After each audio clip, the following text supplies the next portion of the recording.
Hello, remote learners. Welcome to your remote read aloud with me, Mr. Kendall. Today we are continuing on with the Wonderful Wizard of Oz. We are on chapter 17, How the Balloon Was Launched. For 3 days, Dorothy heard nothing from Oz. These were sad days for the little girl, although her friends were all quite happy and contented. The Scarecrow told them there were wonderful thoughts in his head, but he would not say what they were, because he knew no one would understand them but himself. When the Tin Woodman walked about, he felt his heart rattling around in his chest, and he told Dorothy he had discovered it to be a kinder and more tender heart than the one he had owned when he was made of flesh. The Lion declared he was afraid of nothing on earth, and would gladly face an army of men or a dozen of the fierce Kallidas. Thus each of the little party was satisfied, except for Dorothy, who longed more than ever to get back to Kansas. On the 4th day, to her great joy, Oz sent for her, and when she entered the throne room, she said pleasantly, "Sit down, my dear. I think I have found a way to get you out of this country." "Back to Kansas?" she asked eagerly. "Well, I'm not sure about Kansas," said Oz, "for I haven't the faintest notion of where it lies. But the first thing to do is to cross the desert, and then it would be easy to find your way home." "How can I cross the desert?" she inquired. "Well, I'll tell you what I think," said the little man. "You see, when I came to this country, it was in a balloon. You also came through the air, being carried by a cyclone. So I believe the best way to get across the desert will be through the air. Now, it's quite beyond my powers to make a cyclone, but I've been thinking the matter over, and I believe I can make a balloon." "How?" asked Dorothy. "A balloon," said Oz, "is made of silk, which is coated with glue to keep the gas in it. I have plenty of silk in the palace, so it will be no trouble for us to make the balloon. But in all this country there is no gas to fill the balloon with to make it float." "If it won't float," remarked Dorothy, "it will be of no use to us." "True," answered Oz. There is another way to make it float, which is to fill it with hot air. Hot air isn't as good as gas, for if the air should get cold, the balloon would come down in the desert and we should be lost." "We?" exclaimed the girl. "Are you coming with me?" "Oh, yes, of course," said Oz. "I am tired of being such a humbug. If I should go out of this palace, my people would soon discover I am not a wizard, and then they would be vexed with me for having deceived them. So I have to stay shut up in these rooms all day, and it gets tiresome. I'd much rather go back to Kansas with you and be in a circus again." "I shall be glad to have you as company," said Dorothy. "Oh, thank you," he answered.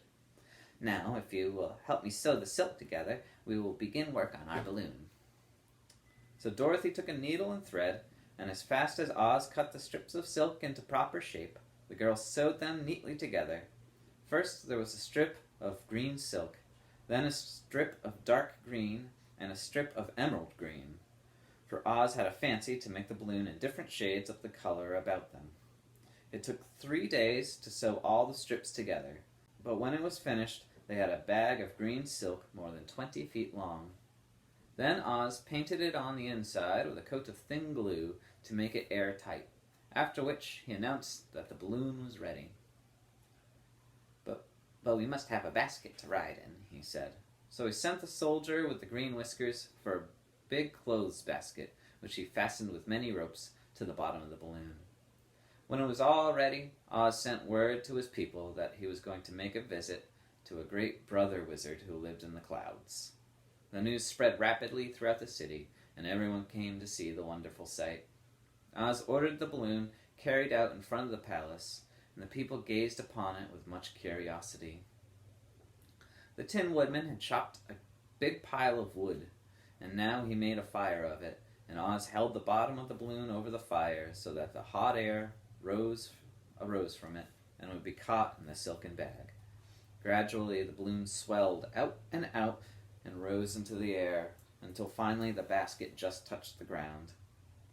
Then Oz got into the basket and said to all the people in a loud voice, "I am now going away to make a visit. While I am gone, the Scarecrow shall rule over you. I command you to obey him as you would me." The balloon was by this time tugging hard at the rope that held it to the ground, for the air within was hot, and this made it so much lighter in weight than the air without that it pulled hard to rise to the sky. "Come, come, Dorothy," said the Wizard. "Hurry up, or the balloon will fly away." "I can't find Toto anywhere," said Dorothy, who did not wish to leave her little dog behind. Toto had run into the crowd to bark at a kitten, and Dorothy at last found him. She picked him up and ran towards the balloon. She was in a few steps of it, and Oz was holding out his hands to help her into the basket when went the ropes, and the balloon rose into the air without her. "Come back!" she screamed. "I want to go too!" I can't come back, my dear," said Oz from the basket. "Goodbye!" "Goodbye!" shouted everyone, and all the eyes were turned upward to where the Wizard was riding in the basket, rising every moment farther and farther into the sky. And that was the last any of them ever saw of Oz the Wonderful Wizard, though he may have reached Omaha safely and be there now for all we know. But the people remembered him lovingly and said to one another, "Oz was our friend. When he was here, he built for us this beautiful Emerald City, and now he is gone. He has left the wise Scarecrow to rule over us." Still, for many days, they grieved over the loss of the Wonderful Wizard and would not be comforted. And that's it for now, guys. I hope Dorothy finds a different way home. Her story will continue in the next chapter, chapter 18, Away to the South. Bye.